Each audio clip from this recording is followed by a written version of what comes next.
everybody, listeners. Hoping we're getting multiple people checking us out and finding things that they don't like about us, but maybe things that you do. Keep you coming back. Episode 4. We've got a really special guest, an old friend of mine who I think you'll see real quick why we're friends. We'll talk more about her later. I think the big thing that's going on right now is we're past the damn election, Brando. We're out of it. It's over. We waited for 5 long days to just see who was going to take over, and it turns out, maybe surprisingly, that it's Joe Biden taking out Trump, and everybody I know, even people who support him, feel some odd form of relief, man. What are you going through? Well, I've come to realize I'm gonna miss the weird late night sexual tension between Cuomo and the map boy whose name I forget. I don't watch enough CNN. What map boy? I forget the name of the young anchor that takes over map duties. Yeah. Later on at night, after King goes to bed. But no, I'm glad it's over. I no longer have to watch the news. I can move on with my life and just start enjoying some simple things again. I did. One of the reasons why I'm glad none of my coworkers listen to this is because I can fully admit I got very little work done since Tuesday afternoon. I think things can go back to a little bit more normal now in my immediate life. In my opinion, the American people spoke up and voted for sanity. And it seems like not only here in America, but people across the world are celebrating on our behalf. And I don't know if that's ever happened after an election before. Well, so that's, I think, something that, I guess, depending on why you're voting in general, maybe you're aware of it, maybe you don't pay attention, but the world is sort of watching what we do and waiting to see, in a way, kind of waiting to see who we are. And I think that it's one of those things I don't remember seeing at any election like this, where, I made a joke that when the mayor of Paris tweets out "Welcome back, America," it's a weird time where "Welcome back, America" feels like somebody's throwing shade. Like, who have you been for 4 years that "Welcome back, America" is like? I don't know. It's really. I have my own personal feelings about it. I really try to be fair-minded overall, and I try to be informed and best I can. And I feel like,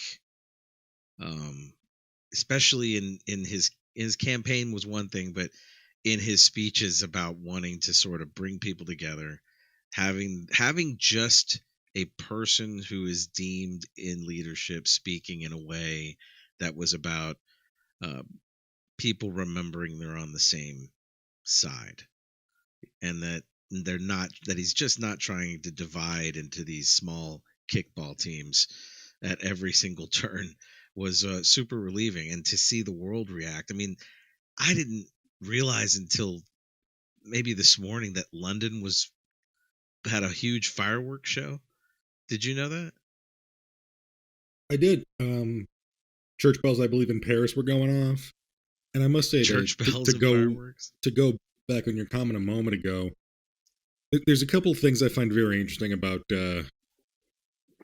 Biden's acceptance speech. I assume you watched it. Oh, yeah. Okay. Do you think him, like, full of life, jogging up to the podium was a little low-key way of throwing shade at Donald Trump barely being able to make it down a ramp? So I don't believe it is, but part of me kind of wants to wish it's true. Look, it might be. Look, I have a really different look back kind of perspective at this point. I think a lot of people felt like he seemed docile and quiet. And I think I had texted you earlier that on Tuesday night, I remember I was tracking everything through 538. Thank you, Nate Silver, for anybody who's bashing you. You guys were awesome. Base Nate And Silver. Big also, shout out.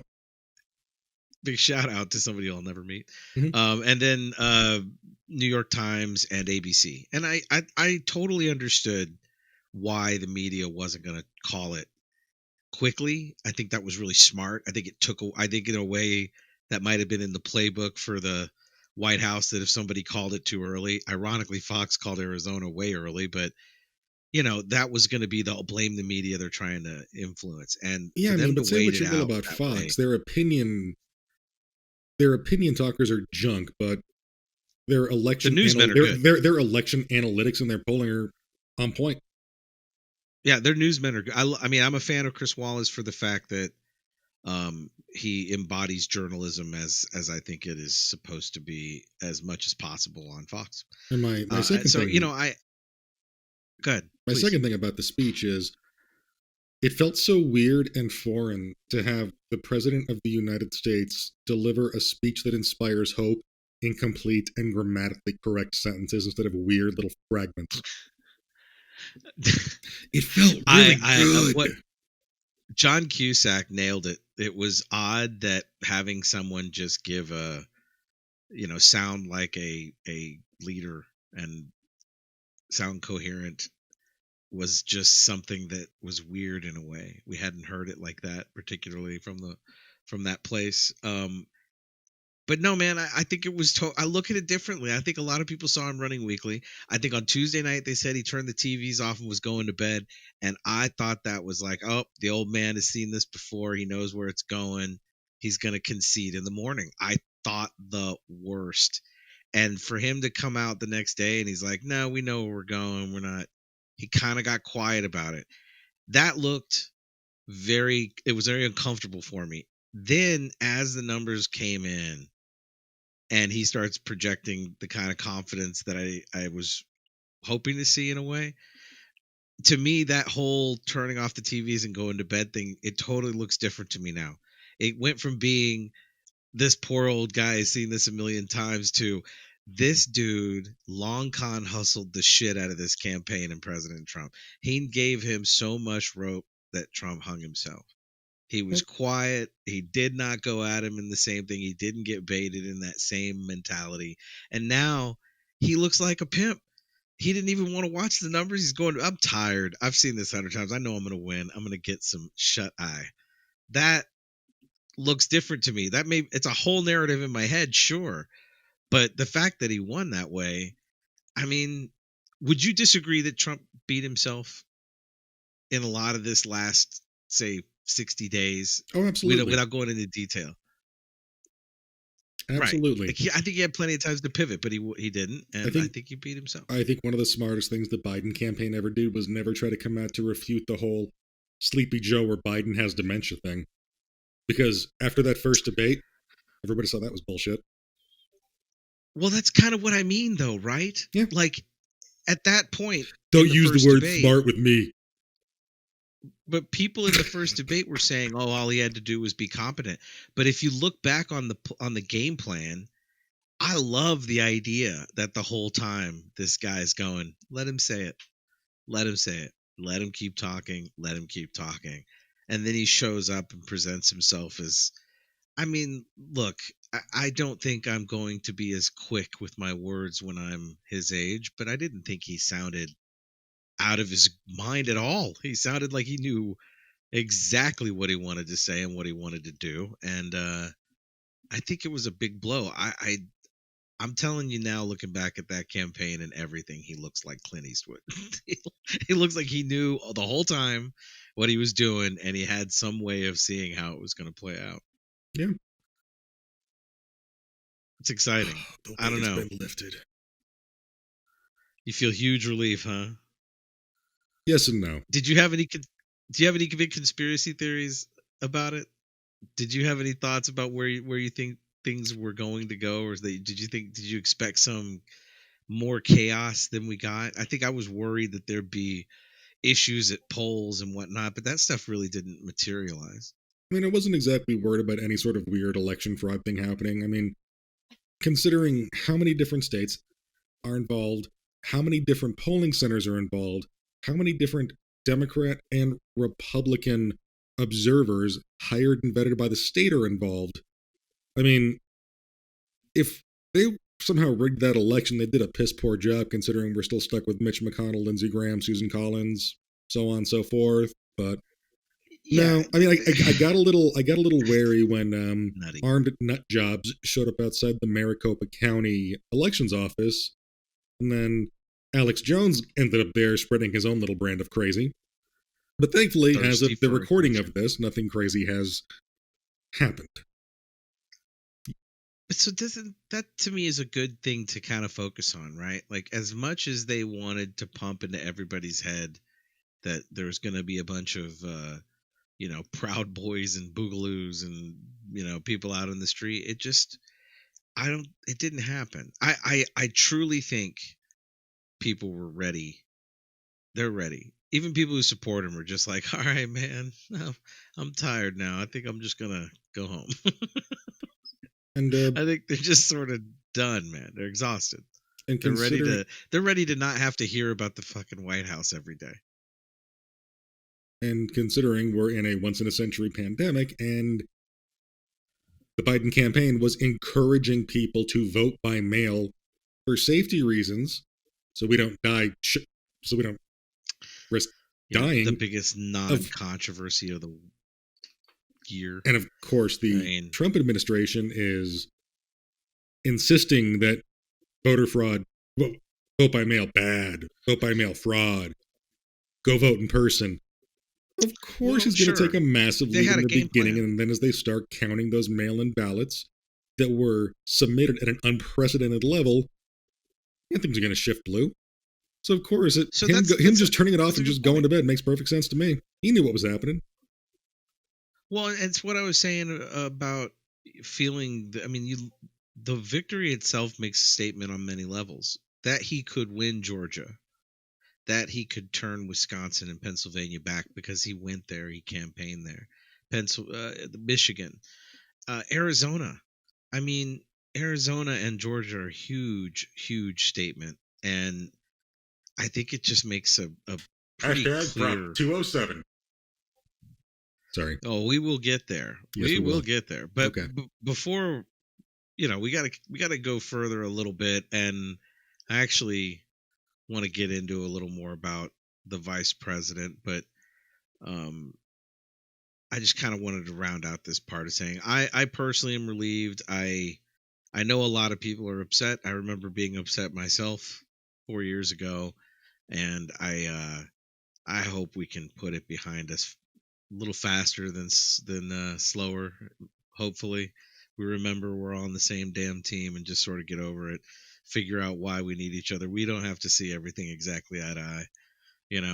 I hope that's where we come to. I know it's going to be a little sticky at first, and I hope the urge to troll those friends of yours that disagree with you. For me, that's my parents. For Brando, I think that's your dad. It's hard not to want to take a jab.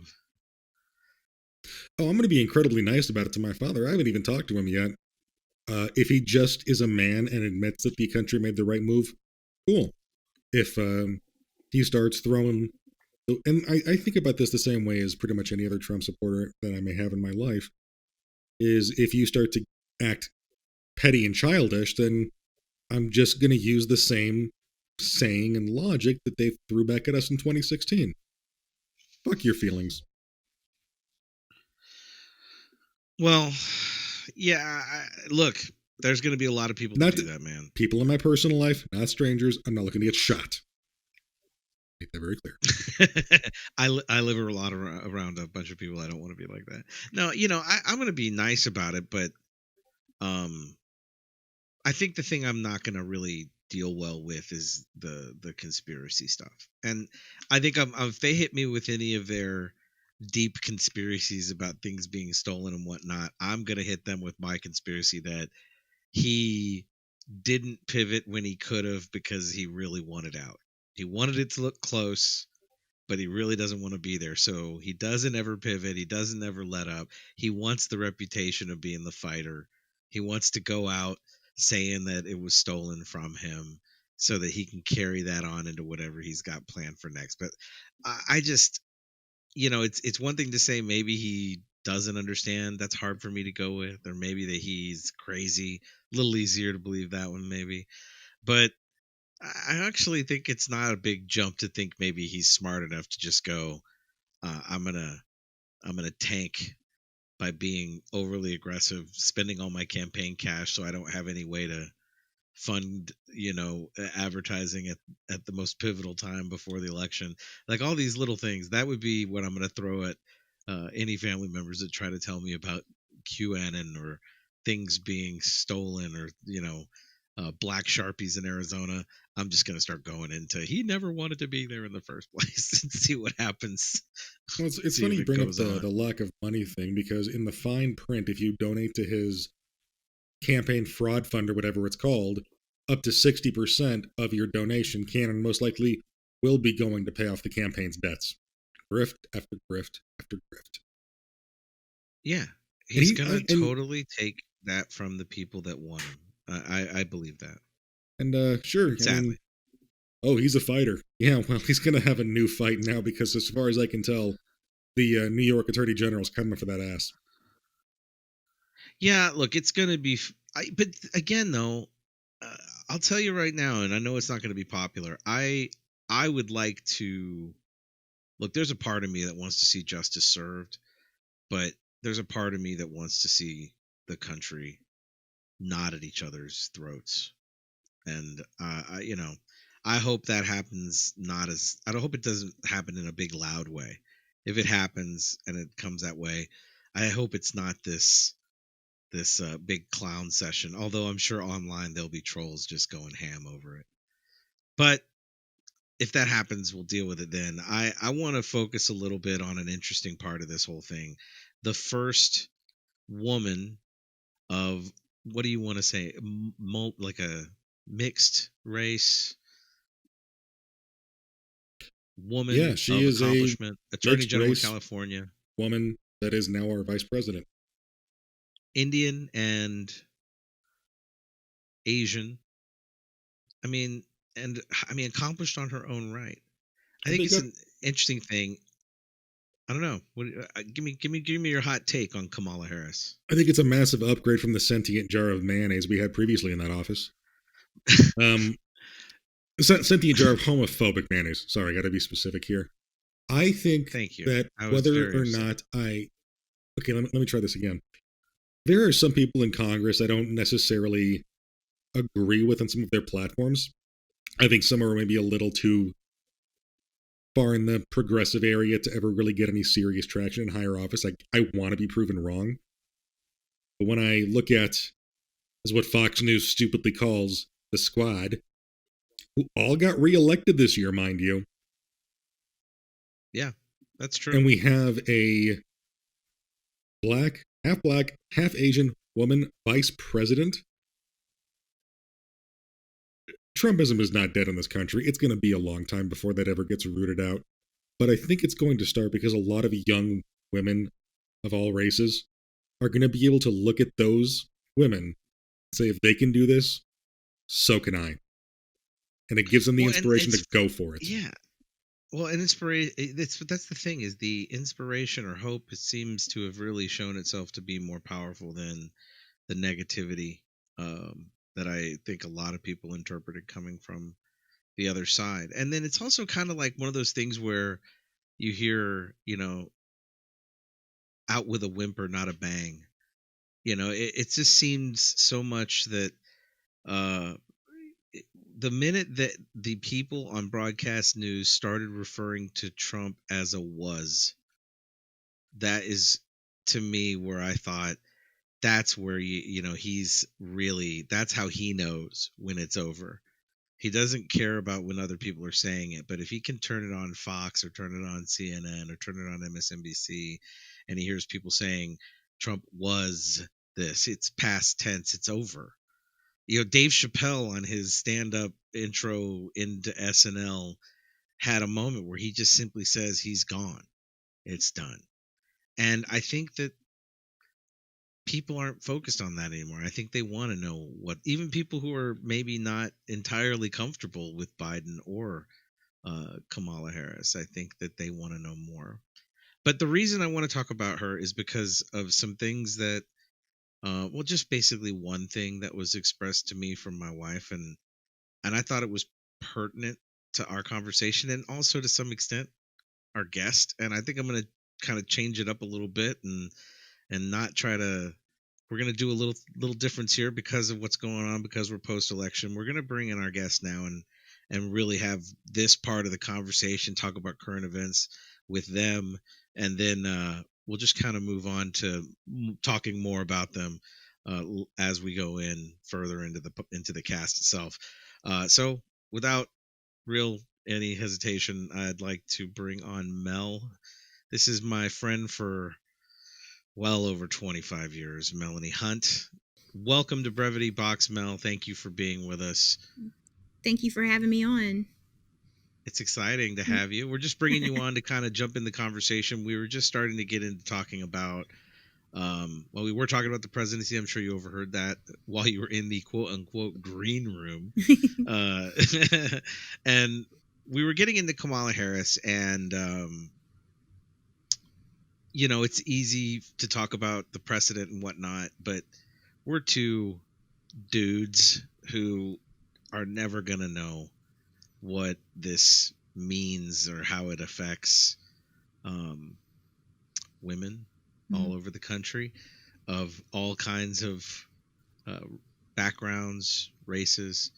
And I think I'd like to kind of get your thoughts on a couple of things without being incredibly specific, but I've heard some very emotional reactions about what it means to some people, and for good reason. Yeah. And still, I know I'm humbled enough to know I'll never know exactly what that is. My wife said something that just never occurred to me. You know, she said, I didn't think it would ever happen. Yeah. And I was like, well, what do you mean by that? She goes, I just didn't think it could happen. And, you know, we went into more specifics about where that came from. And it was a whole nother side of what the 2016 election meant that I just have, you know, I could read it. I could acknowledge it. I could learn it in my brain, but I have no idea what that feeling is. And it caught me by surprise to hear. I mean, I couldn't be closer to somebody, and to hear them say, I did not think it could happen. And in my first thing I thought was, well, I don't think I ever thought it couldn't happen. I just thought it was a matter of time. You know, it just didn't.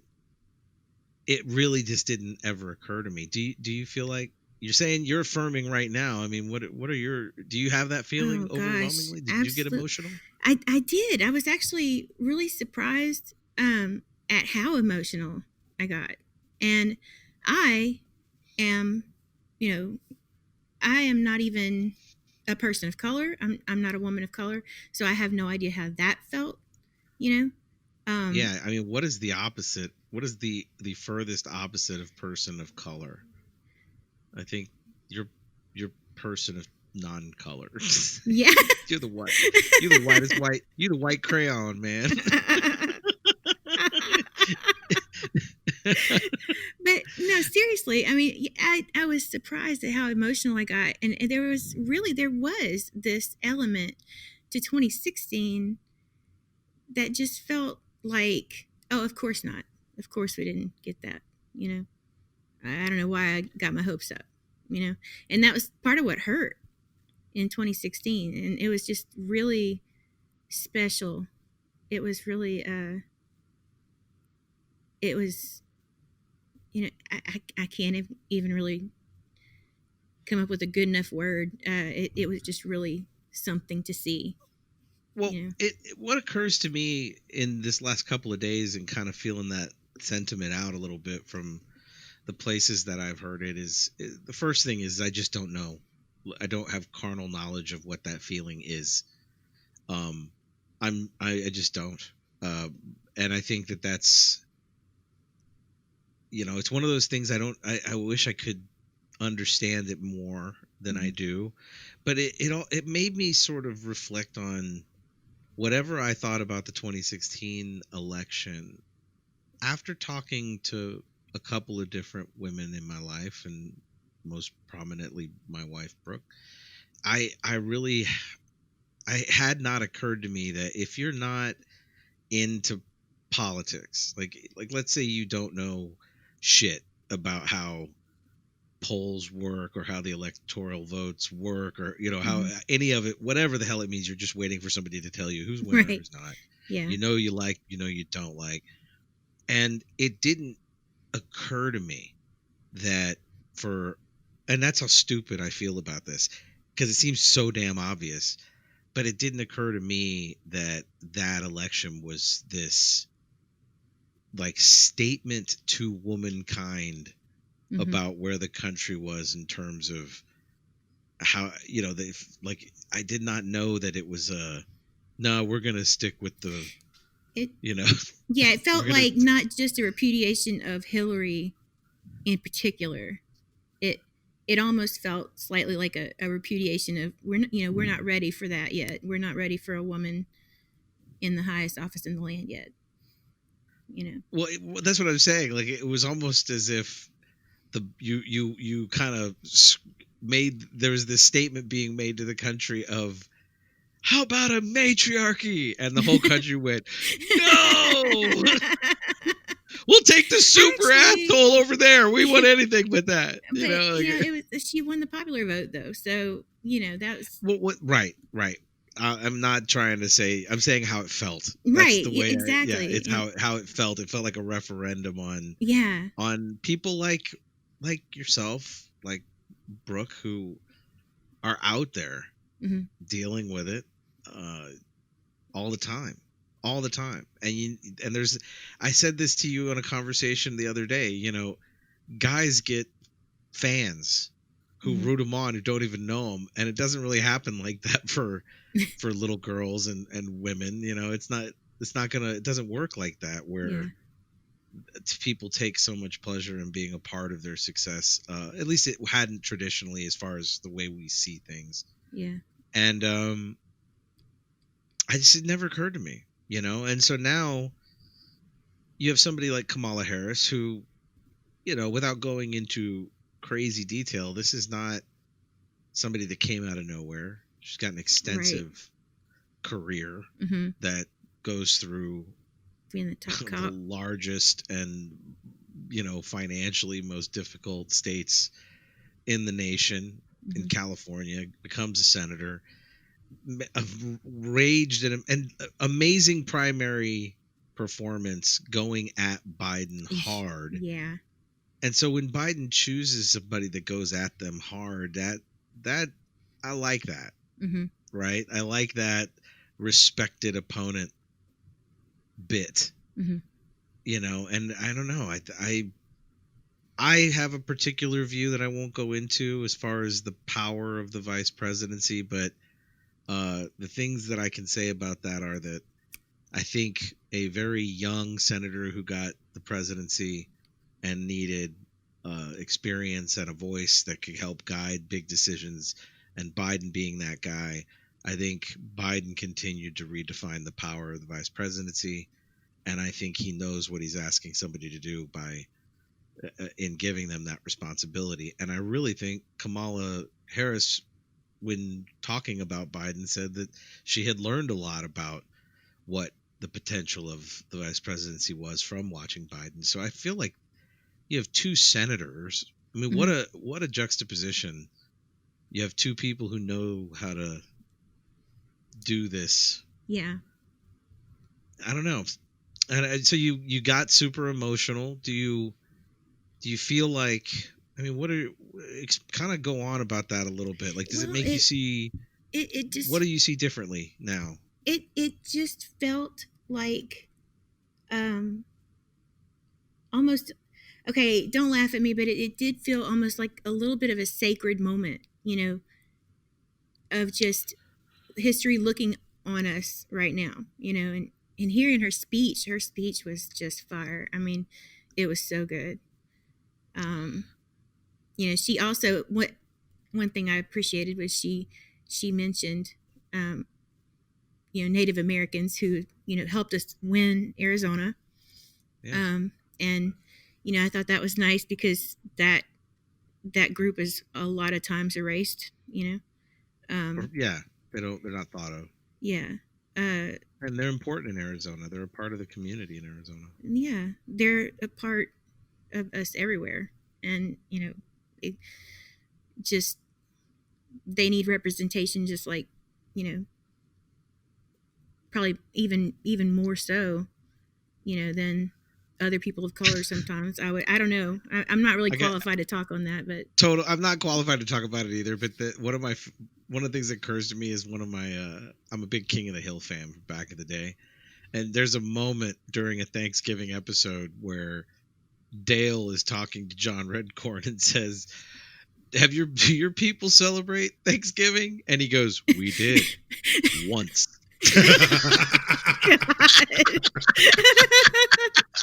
Oh man, I'm going to hell. And I just thought it's so perfectly timed. We did once. Yeah. No, I mean, you're right. I think her recognition is important. She's a powerful speaker. She's a powerful person. Mm-hmm. Very experienced prosecutor. I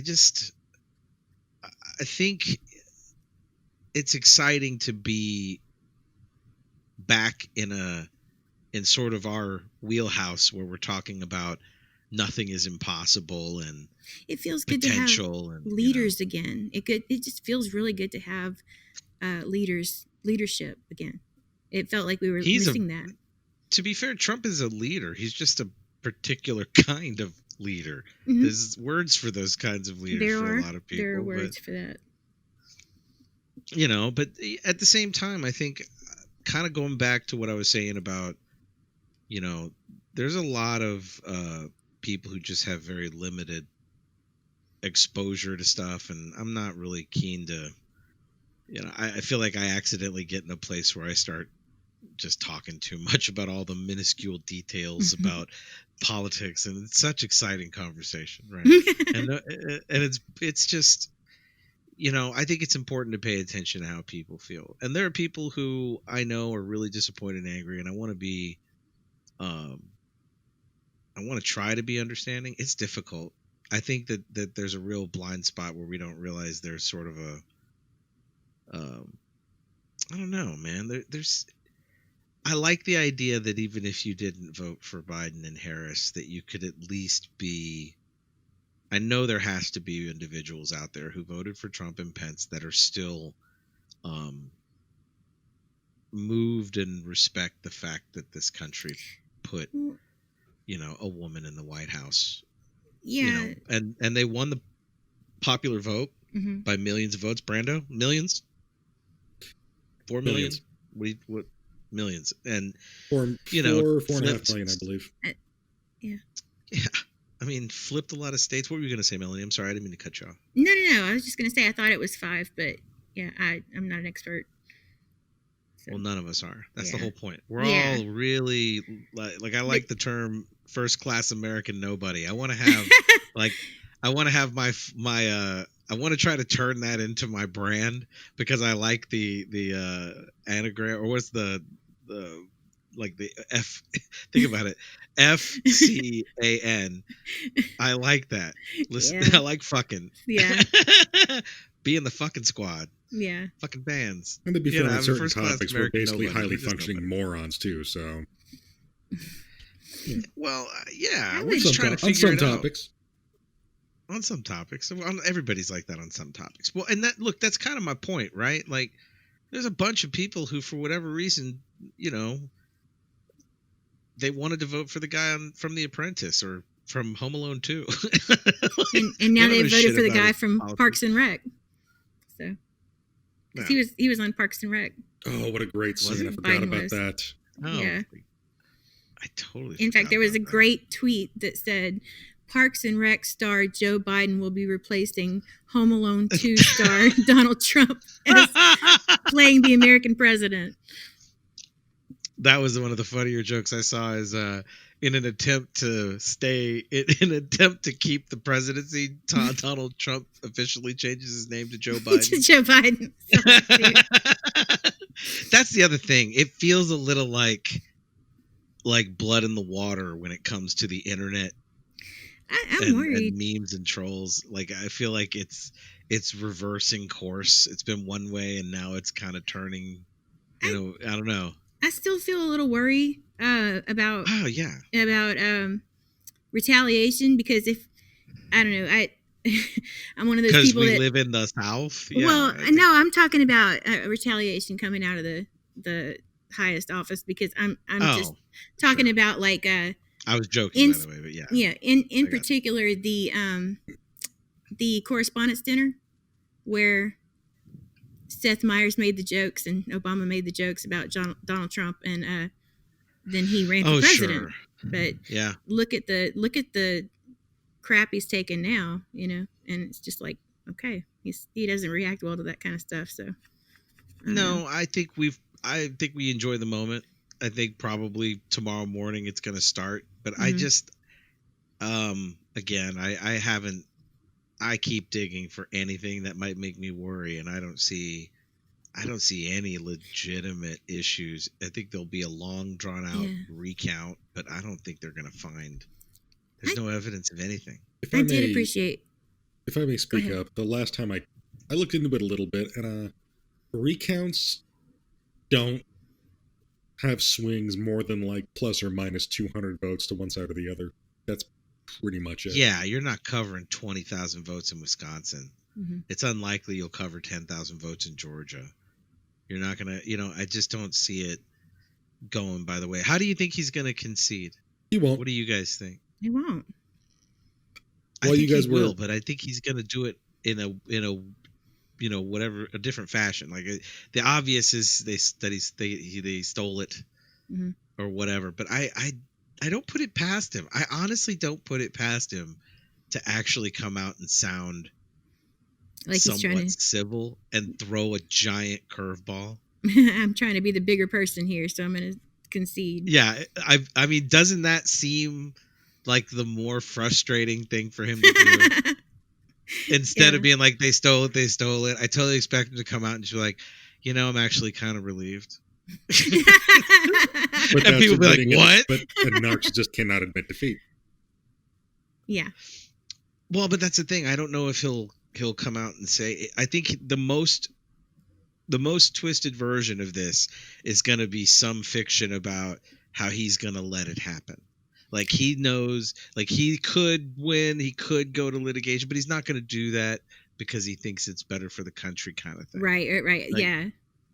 I expect that kind of crazy spin. So, I mean, and I'm sorry, but I kind of want to see at least one thing go to court, just so I can see what drunk Uncle Rudy is like in front of a judge. Oh my God. Oh man. Listen, I cannot get enough of Kate McKinnon. So anytime Rudy is out there, her Rudy Giuliani, everything is amazing. She's an incredible everything. I have a huge crush on her. Don't even tell me the obvious. I know. But I mean, just amazingly funny, talented.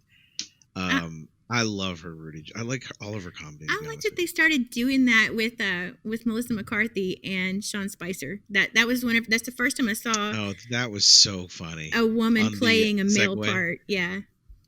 I haven't thought about Sean Spicer in what feels like 15 years.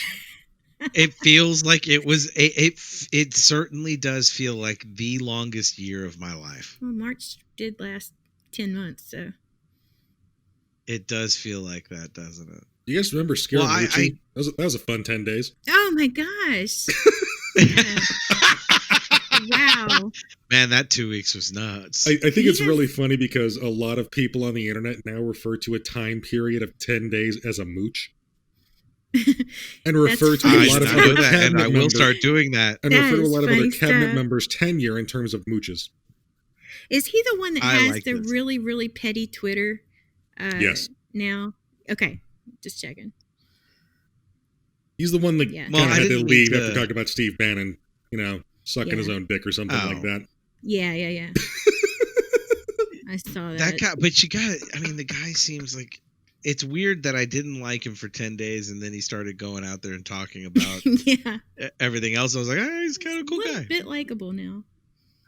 No, I really, I didn't mean to jump too quickly past the significance of Kamala Harris. I think that I hope we see more confidence immediately.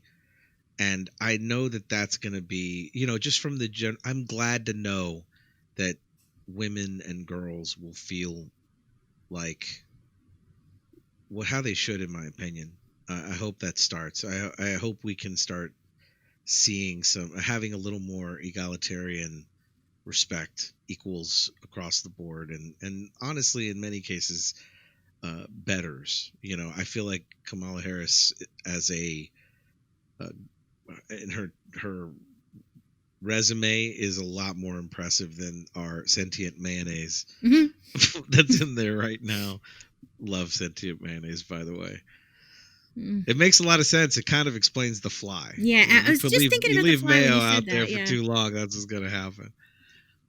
I hope it ushers in. I'm just relieved, like you said. I'm looking forward to I think we're all looking forward to where we don't have to hear about everything all the time. I'm ready for it to be quieter too. Yeah, just a week without hearing something on the news that just terrifies everybody. A week without waking up, grabbing your phone and thinking, "Oh, what did dipshit do last night?" Yeah. Well, just the stress and strife of it, and I have one of my favorite Beck songs, and one of the favorite lines from the Beck song is "Face down in the guarantees." That to me says everything. Is that I'm sick of being face down in all the guarantees made by this guy, and I think the rest of the country is too. So, yeah.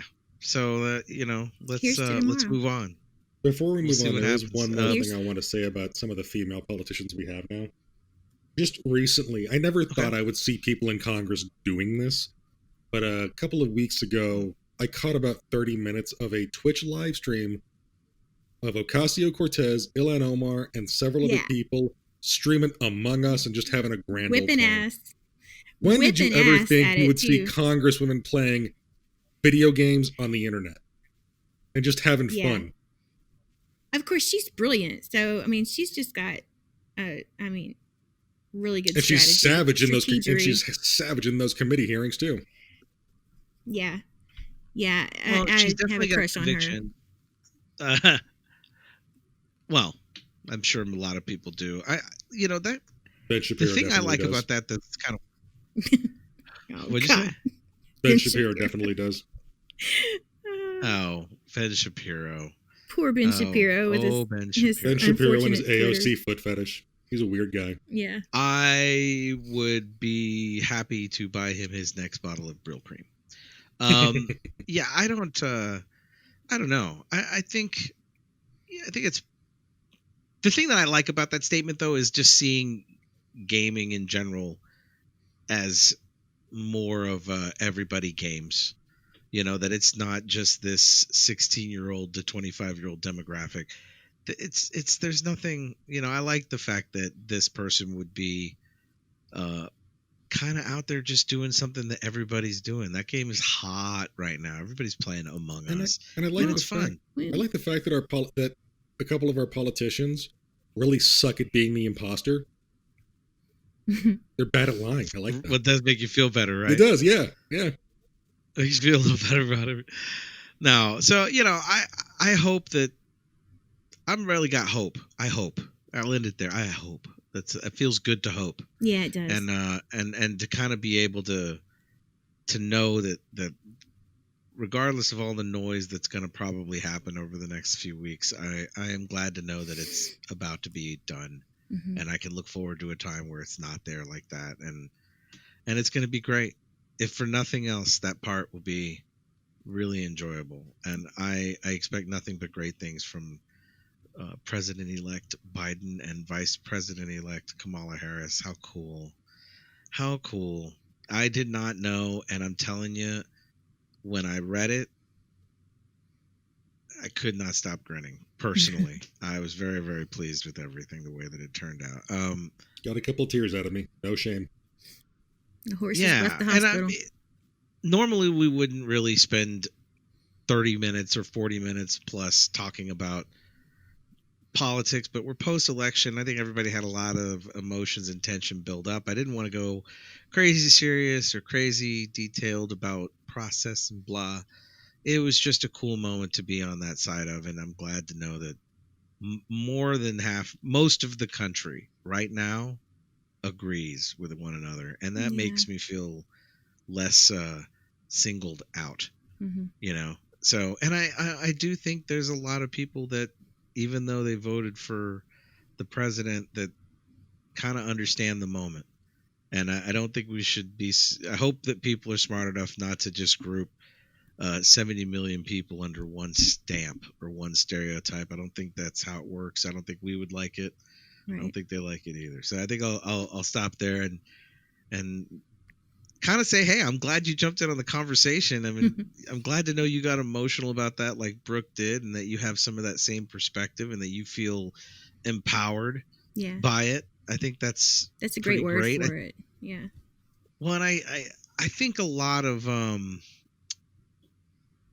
the reason that I have you on and other people that I respect, last week it was a really close friend of mine, Ray.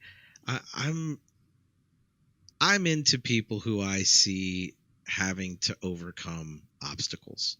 Some of the obstacles they put there themselves. Mm-hmm. Sometimes it's just randomness. Sometimes it's learning by doing. And I think that's hard. I think life is hard.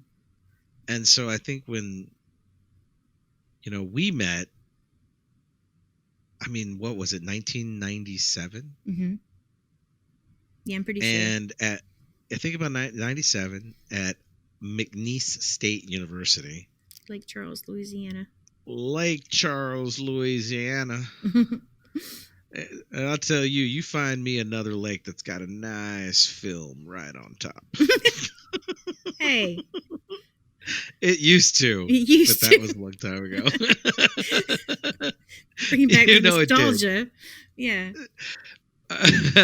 But look, it was man, I was not excited about being there, and now I look back on being there as one of the most pivotal and important points in time for a lot of reasons. Mm-hmm. There's a couple of people that are going to be guests on our cast that are stemming directly from McNeese and Lake Charles, and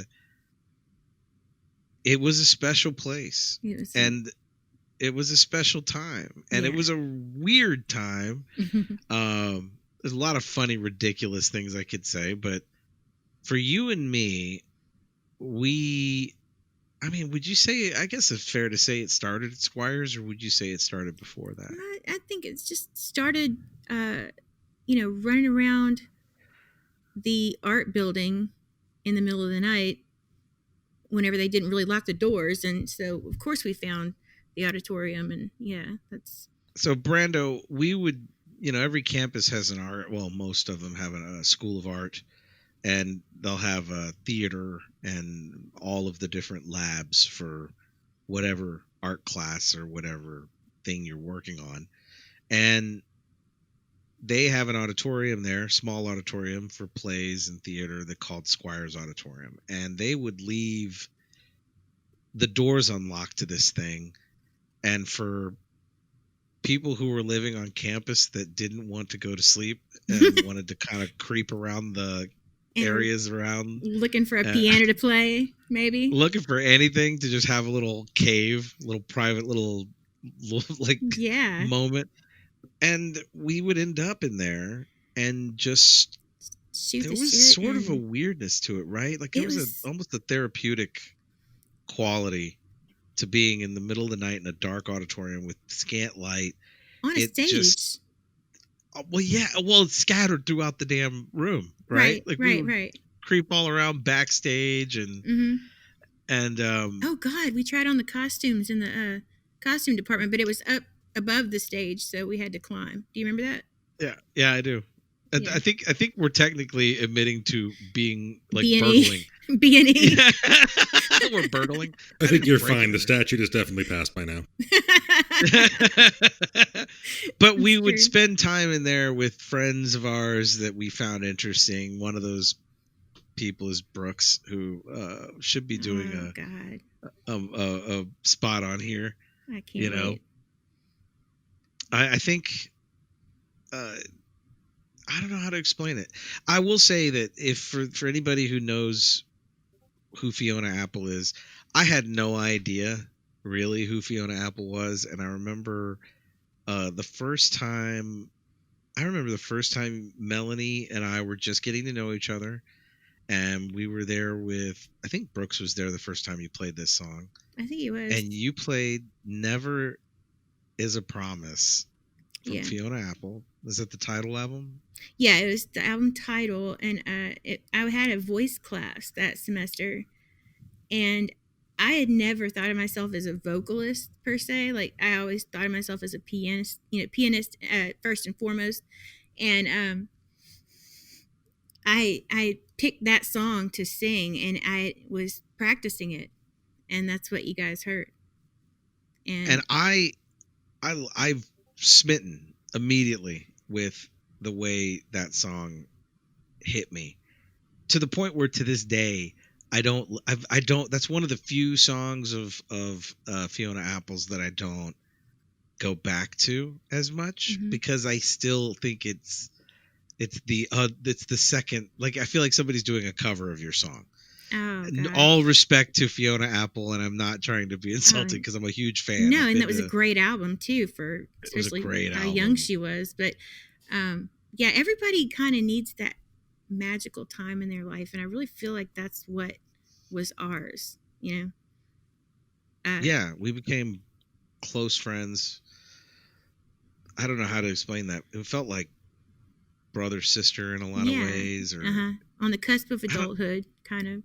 Yeah, I think we were both kind of had this stranger in a strange land sort of moment, though that you're from the area. Well, I was. I'm but not. I also had this, this really exciting experience for the first time of not living with my parents, who were very traditional and conservative, and I felt like I could explore my identity a little bit more and get out there and have experiences. I've always had that drive as a kid, even to find where the next experience takes me.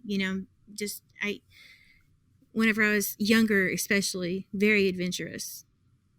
And felt like you were too. I felt like you were too, and that's one of the things that we sort of meshed with. Yeah, I was very restless for my own reasons. I had other goals in mind. I wasn't really focused on school like I should have been. Me either. Yeah, I think that we were both looking for a lot of meaning in different places. For me, I was, my father lived 30 minutes away, and I had not seen that man for a good maybe almost 10 years. And so I just wanted information. I wanted more from him. I wanted time. And at the same time, I wanted to go to school. Probably not a smart or wise idea. But I don't know how to say I got lifelong friends and weird experience out of it. Now, I don't remember how long. Was it just a year that we were? Well, I know that. It was about a year. If I think about the semesters, it was like the end of my first semester when I met you and Brooks, and it may have just been a semester long that we really had all these experiences. Yeah, super intense semester. Very now much so. You were there when my car drowned, right? Wait a minute, I don't remember that so much. Tell me more. Like or was it just after? Did I meet you after my car drowned in the parking lot of the art building? Well, I was the one carting your ass to see your dad. That's right. Remember? You were in the Pontiac. Yeah. I remember that car. So that it must have been after that happened. It must have been after.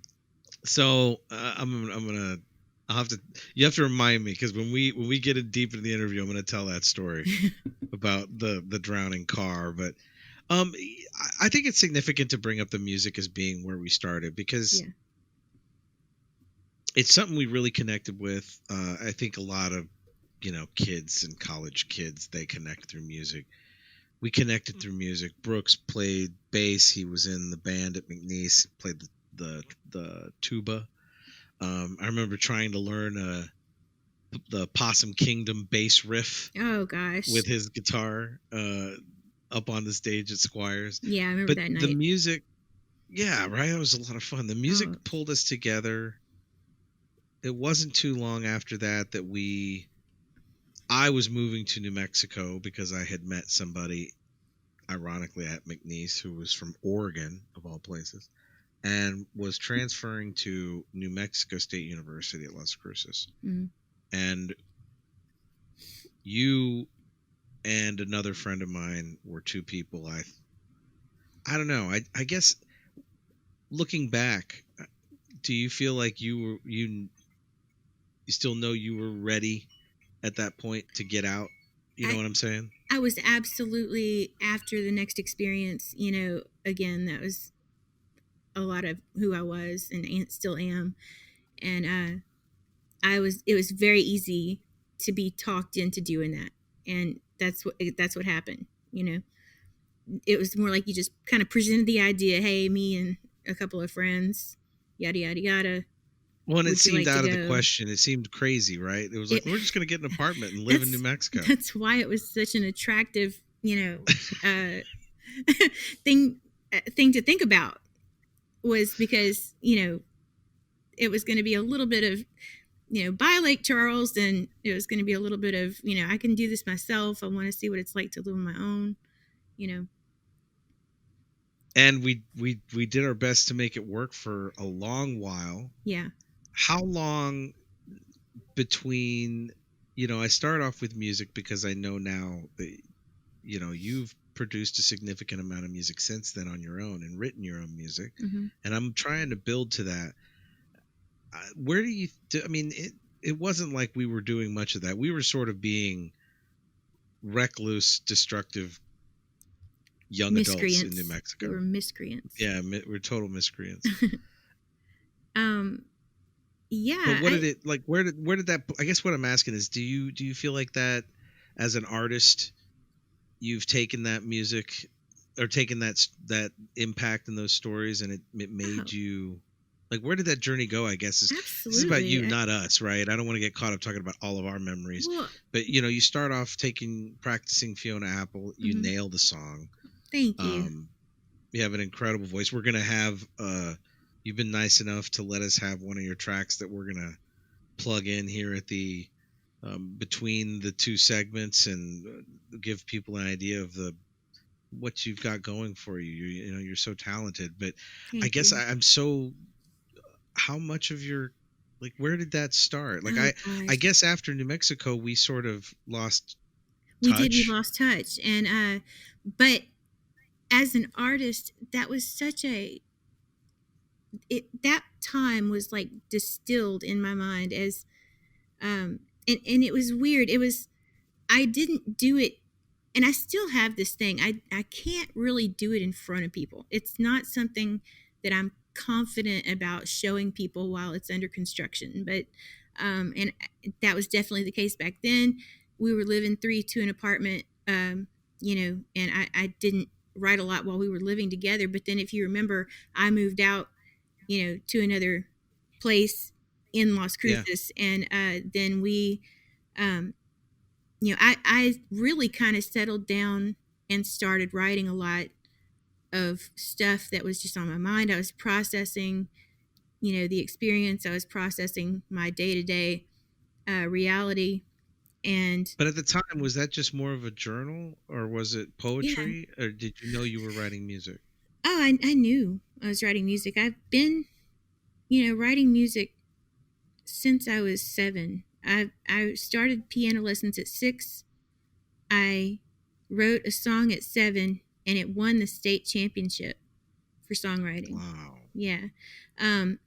But that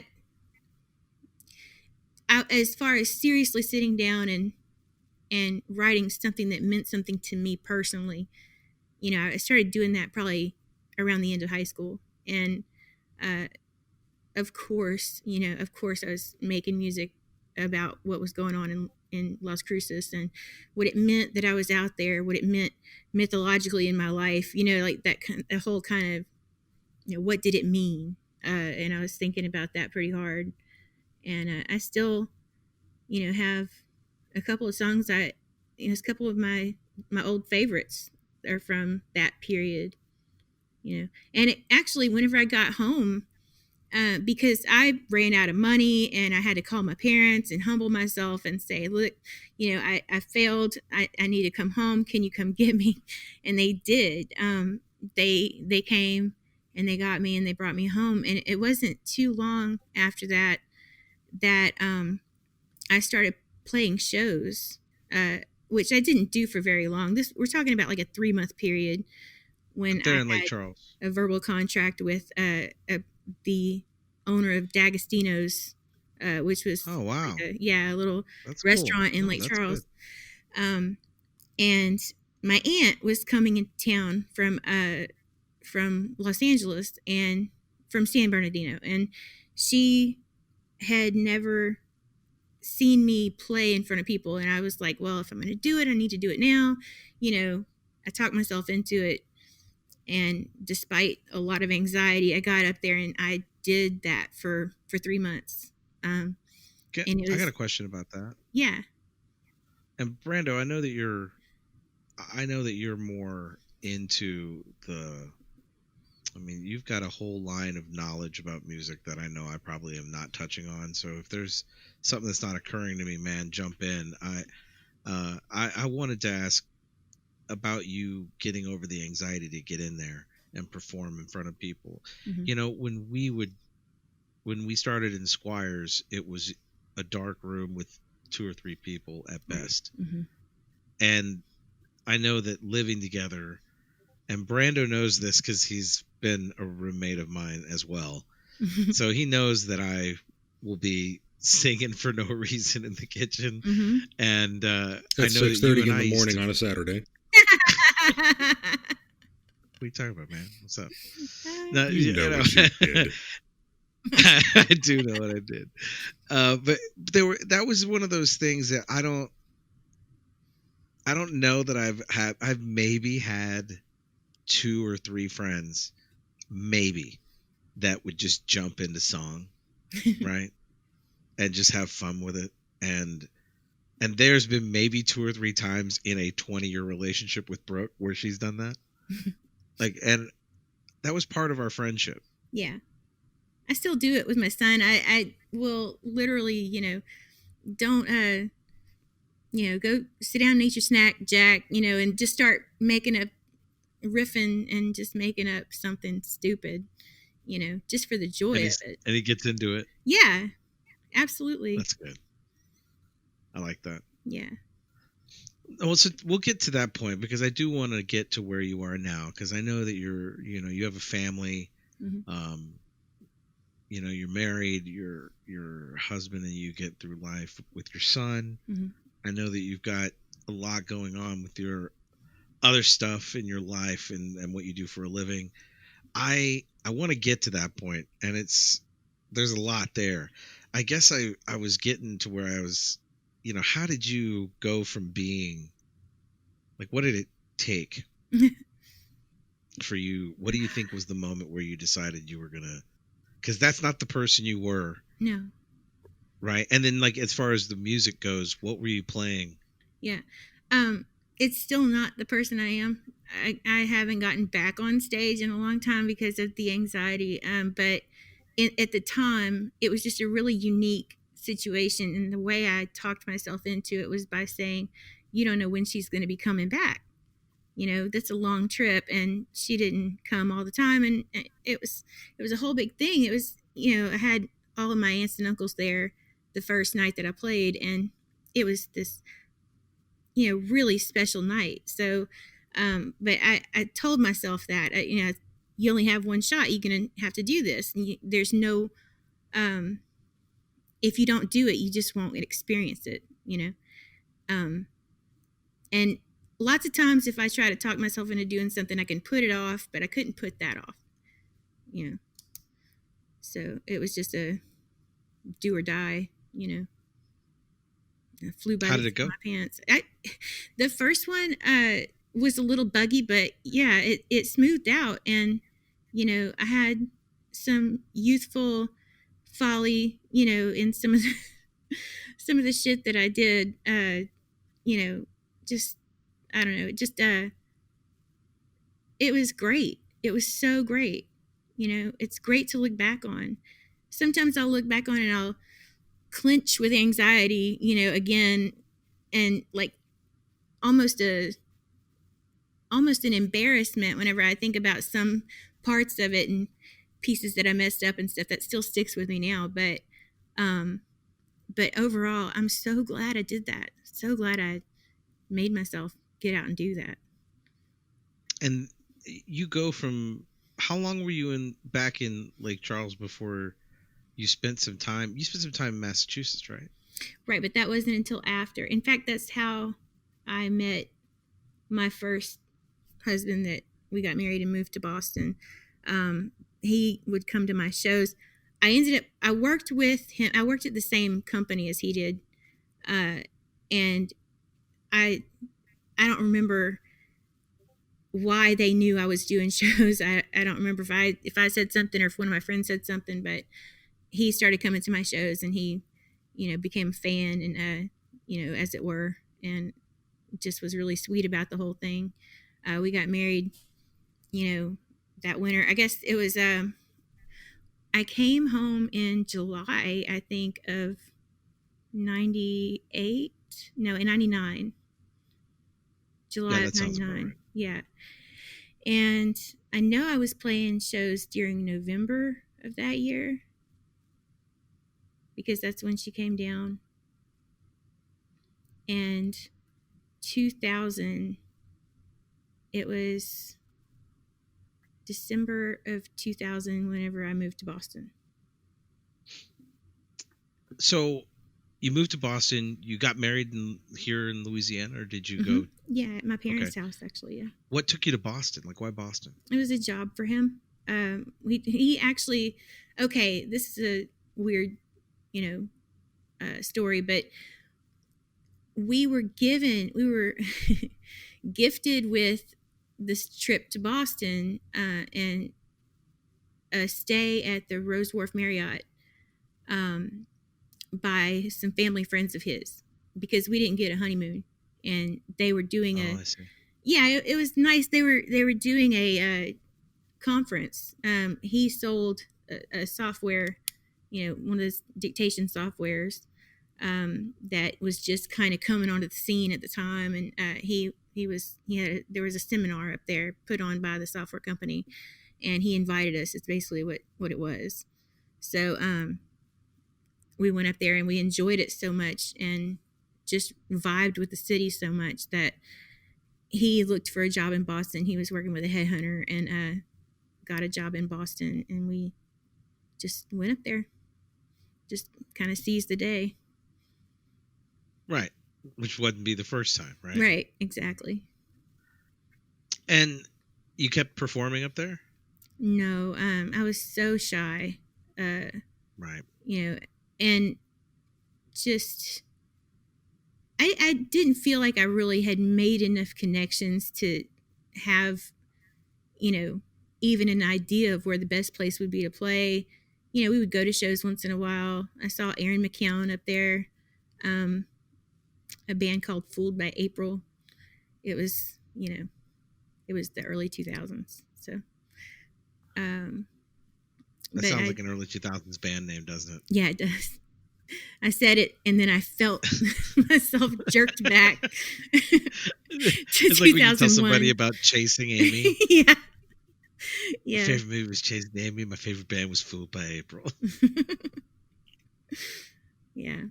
And I mean, look, I know that, you know, I know you've overcome a lot, Yeah. What do you feel like I guess what I'm trying to get to is like when did you decide to start getting back into where you were making your own music again, putting together a series of songs, starting becoming a part of a label, or did you start your label? At a label, as it were. I started a label called Roly Polo Records, and the logo was just a polo stick hitting a roly poly, kind of. It's okay. And it was cute. It sounds cute. It was. But it was. It was the cutest. I can confirm cute. But up there, it was really funny.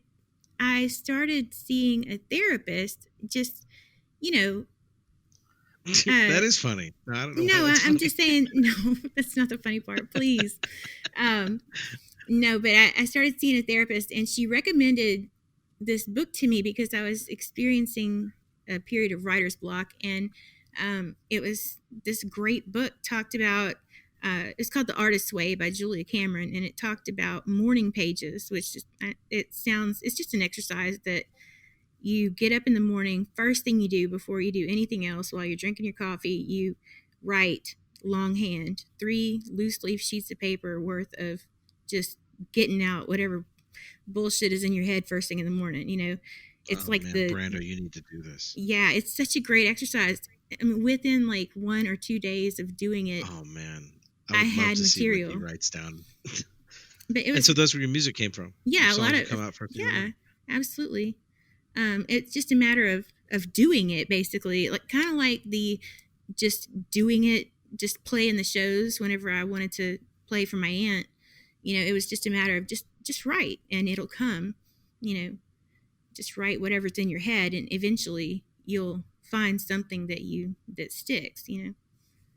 It's an action. Yeah, I mean, how would you describe your music overall? Like, do you have a sound you go for, or inspiration that you like to try to model yourself after? Is it, it's not Fiona Apple, right? No, not anymore. I actually just have a lot of varying influences, and basically if I just hear something that hits me, I'll kind of go off of how it hit me, and just right. It's a really it's kind of whenever you collaborate with someone, and they're just bouncing ideas off each other, I guess. But there's no one style. I don't feel like I've never really been able to explain, I'm folk, or I'm, pop, or whatever. I just don't I don't know how to describe my own style. I play a lot of soft stuff. It's slower, maybe more indulgent. I don't know. But I mean, like, do you feel like some of your inspiration comes from all over the musical spectrum? Like, absolutely. Do you think you're inspired by country music? You're inspired by by what's country, in your wheelhouse? Where do you go to? I bet people would say a lot of my stuff is country influenced heavily, and that probably comes from my dad, whenever I was growing up. But it's just close to my heart. But I don't listen to country music now. I listen to a lot of other stuff. I listen to all over the spectrum, from Bowie to, oh my God, Michael. I never knew how to say his last name. Kiwanuka? Is that? Sounds right. I think you got it. Yeah. Yeah. Just anybody that just hits me, kind of hits my soul. So Brando and I have this moment in our friendship where we kind of like had that stepbrothers moment. Did we just become best friends? Yeah, because he was giving me a ride home. Apparently my life has a few of these moments where people. Yeah, do you see a connection here? But so yeah, in this case, so you remember the Volkswagen? Melanie? Yeah, the The wait, I'm starting to think. Was it the a Golf, Golf? the black Okay, one. yeah. Yeah. So that car got stolen by an employee. Really? Okay. So Shouldn't have long, left your we'll get to keys that in the some other time too. drawer. I know. Do not blame the victim, sir. So No, yeah, I'm totally victim shaming here. I know, yeah, it was pretty dumb, but yeah, he was giving me a ride home, and man, he had unexpected. You know, if you just laid eyes on the guy, total prejudice, you make this assumption that he's not the kind of dude that would be listening to like real funk. Uh-huh. You know, Coltrane kind of lover. And I mean, on the way, he just indiscriminately turns on his radio and like, hits play. It was a DVD, or it was a CD player at the time, and or was it? Didn't you have? You might have had an MP3 plugged in. No, Anyway, it he was just starts a going through CD I burned. Okay, that's what The it was. Millennium So, Pigeon, yeah, as I called it, wasn't that fancy. Welcome to the nerdium. Yeah, I think that it was a couple of different funk songs, and I was just like, what? Yeah. And we just became fast friends, kind of built on music. And it's something that I still torment him with my overly happy fun music, which he loathes. But every now and then I'll bring something to his attention. He's always got good, but he's old school funk. Right? He's not listening to new school anything. And we have that to get like, that's a lot of that similarity in how we started our friendships was built around musical taste. I think he would really. Now you've brought us a track that we're, for the first time, we're going to try this out. We're going to play the track that you've lent us. If wishes were horses, is that the? That's it. Did I get that correctly? Mm-hmm. Now, Brando, have you had a chance to listen to the file? I have not. I wanted to go in. Wanted to go into it fresh. Go into it raw. Okay. Well, and that's we're gonna try like playing that out. But when did is that a significant seminal track? Is that something that came first? Is it why did you go with this track? Well, I just I really vibe with it a little bit. I don't know exactly why I would pick that one out of the other ones, but it was not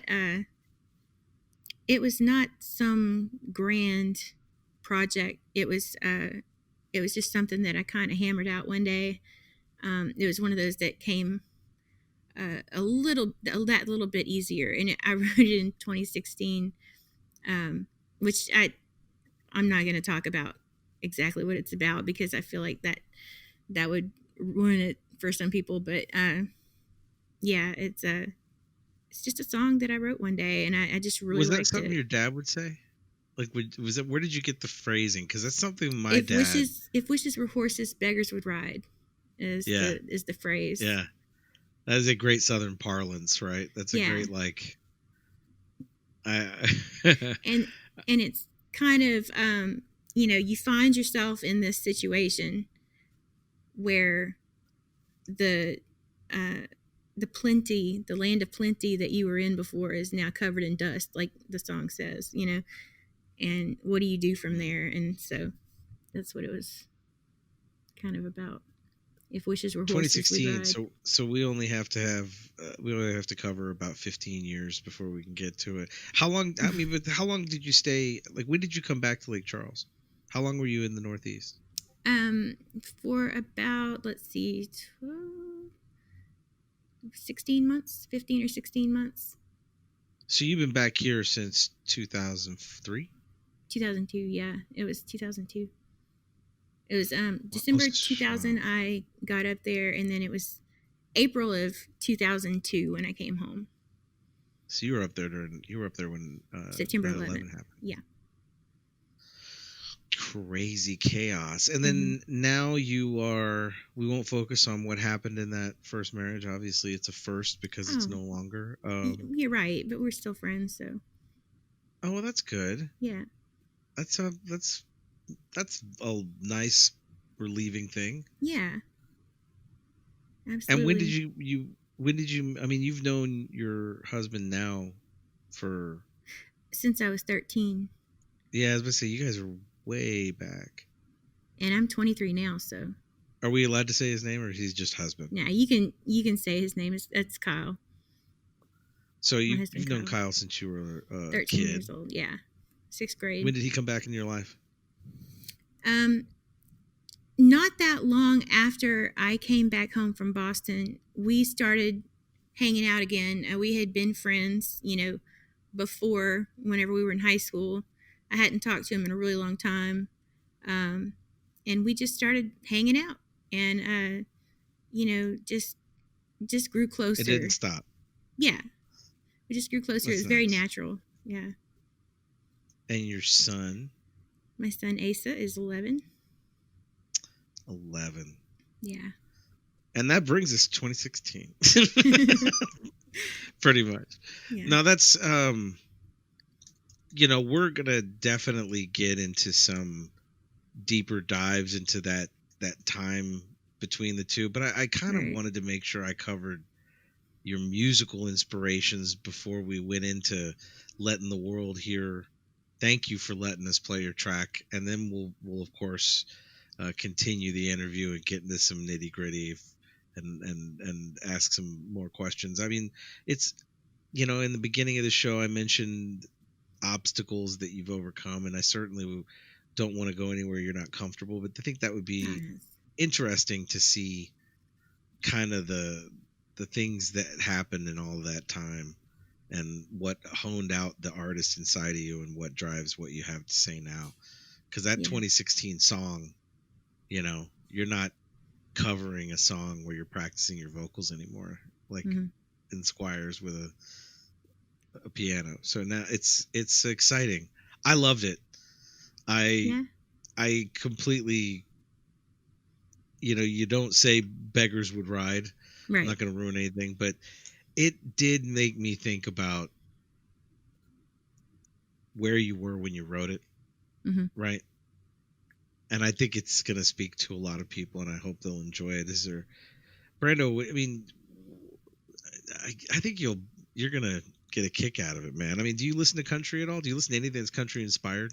Honestly, no, not really. It's kind of never been my thing. I'm open-minded, but your typical country that's popular these days doesn't do it for me. Oh gosh, it's how about old country? Yeah, it's more old. You like old country? I can get down with some little bit of old Garth Brooks. Before I started hiding them, never mind. I can get down with some old Garth Brooks. My older sister went through a pretty big country phase when we were much younger, and I think that might have kind of ruined it for me. But that's that might be the catalyst there. Well, give me a Garth Brooks song. You remember a Garth Brooks song you like? Who the hell doesn't like Friends in Low Places? Yeah. Right.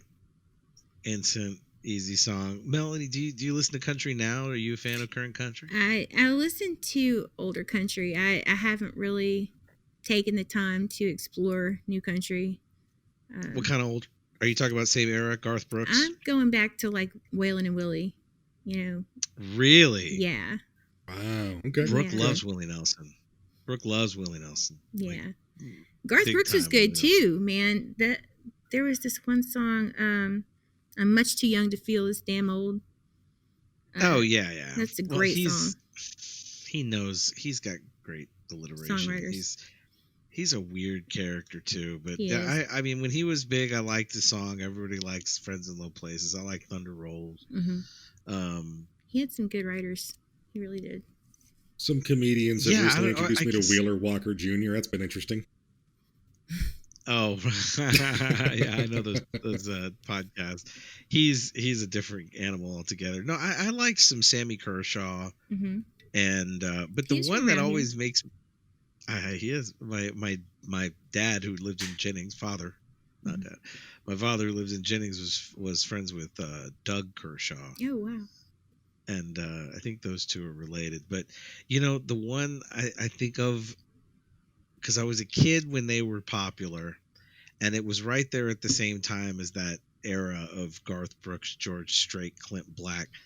Mhm. and it was the Judds. And I think it was my sister's fault. I think my sister she's more of a rock, anthem, but I think there was a time where she was living in, central Texas, basically, that I think that there was some Judds playing in her Pontiac GT Fiero.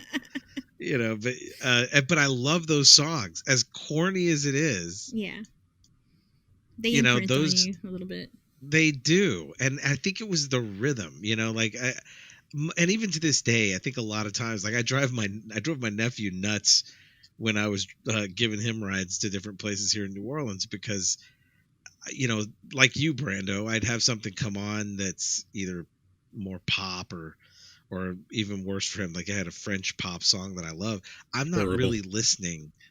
Yeah, Brooke says horrible, but I'm listening to the sample, the beat, and the hook. Mm-hmm. And if those things are in place, I can almost look past anything, and I don't pay attention to the other stuff. And most of the time, it's the other stuff that Brooke or Brando is paying attention to, where they're like, "Oh my God, I can't believe you're listening to this," and I'm loving it. And I think it was the same thing with the Judds. I mean, I don't know if anybody remembers this, but Girls' Night Out has got a beat, a hook that is just unignorable. I do remember that get song. You moving. It's and I'm just saying, night out, something like that. Yeah, honey, there ain't no doubt. Yeah, I'm telling you, that beat got me. I was just talking to my sister about how she taught me how to dance. I remember looking like a moron as a 12-year-old, where she's like, "Move your hips." And I was like this, and she's like, "Yeah." I was like, "I'm dancing." I was like felt like I was on the top of the world. It wasn't, but like 3 weeks later, I was watching the Every Little Step video, like on repeat, because I taped it. Oh. It was like MTV premiere. I was like, because that was the first one where they showed the camera from underneath a glass platform that he was dancing on. Yeah. And Bobby Brown was just doing the Running Man and doing all kinds of moves, and I just had to learn how to do it. Bobby Brown was ridiculously. That was some hot. He was some hot shit. He was. Cocaine's a hell of a drug. My wife still pumps out My Prerogative like it's nobody's business. Oh yeah, it's hilarious. Those are timeless singles. They never get old. You're absolutely right. Well, and that's. I mean, now you're on. That's kind of. I love that. That's what ties these two friendships of mine together, and I can't wait to get into talking more about your story and the things that you've overcome, Mel.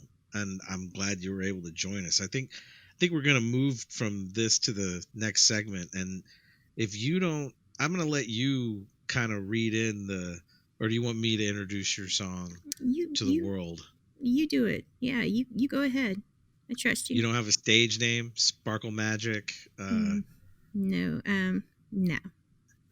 Okay. No, just well, good then old Melanie Hunt. I'm just going to throw it out there. Here's good old Melanie Hunt.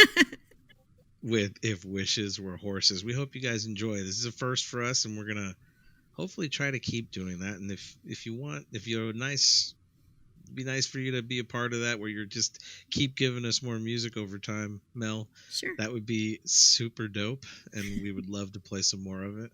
Absolutely. We'll see where that goes. Just kind of see if people enjoy it. We hope you do. Here's good old Melanie Hunt with If Wishes Were Horses. You stayed up till daybreak here in my arms. I held you till your tears had dried, and I wish I could keep you safe from all harm, but of wishes were horses we'd ride.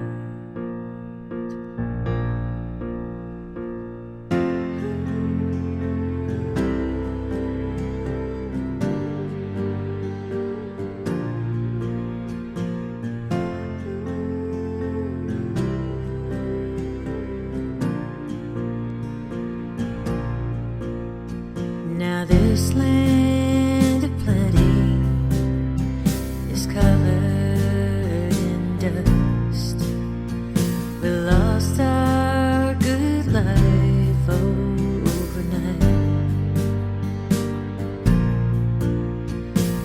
wish that the righteous knew how to be just.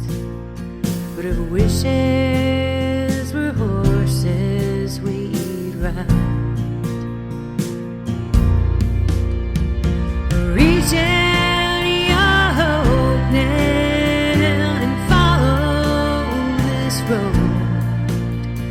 You need to believe in tonight, 'cause fortune or comfort, you can't have them both. If wishes were horses,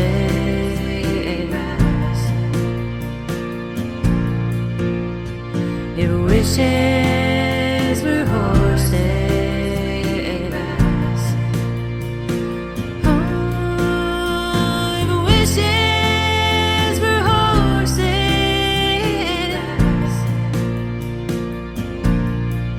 we'd ride.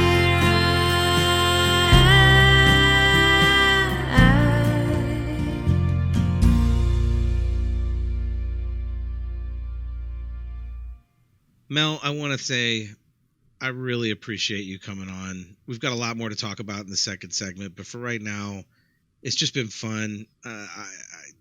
It's a great way to explore the history of our friendship and kind of show people what I find amazing about you and why I think you're an interesting person. I just want to say thanks for joining us. Thank you for letting us have a piece of your track. You want to say bye to everybody or every person, the one person who's listening? Yeah, thank you so much for having me on. This has actually been a singular experience for me, and I really, really enjoyed it. Really enjoyed it. I think we both enjoyed it too, a lot, and you know, it hopefully we got more to come. We'll keep it up. Brando? Well, ladies and gentlemen, we want to thank you for joining us in this episode of Brevity Box. We hope you enjoyed the dulcet tones of one Miss Melanie Hunt. It's been a pleasure having her here with us. We hope you enjoyed it too. Now, don't forget to hit that subscribe button, smash the YouTube thing, and whatever all those content creators say. Unicorns, yeah. Yeah. Join the notification We'll gang. see Don't you in a forget to week, ring guys. that bell, like, and comment. Thanks for listening, everybody. Bye-bye.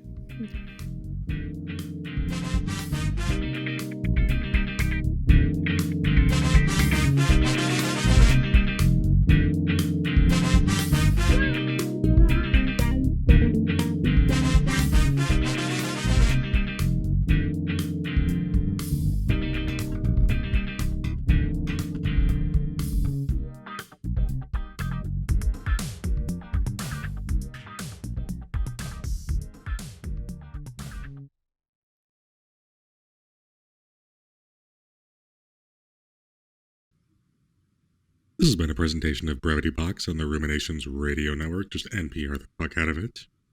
Oh, wow. And they say, we'll see you next time. You know. And that was the dulcet tones of Melanie Hunt, ladies and gentlemen. We want to thank you for joining us here on the Ruminations Radio Network. This is Brevity Box. I like that. Hashtag All right, Audible why don't you Chocolate. just do that? I'm just not going to do the thank you stuff.